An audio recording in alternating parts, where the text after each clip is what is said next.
Gente, tá todo mundo de parabéns. A torcida maravilhosa que prestigiou em plena terça-feira, 22 de dezembro.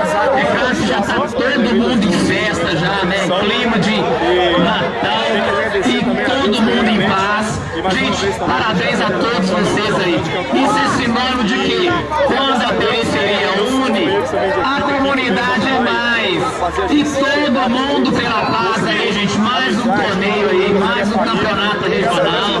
Chiquinho na direção, Newton César. Essa dupla tem o que falar. Vai ser sucesso tamanho de Neto. Essa é a primeira de várias e várias e várias. E a comunidade vai ver, gente. Eu, como sempre, estou satisfeito, agradecido de estar participando.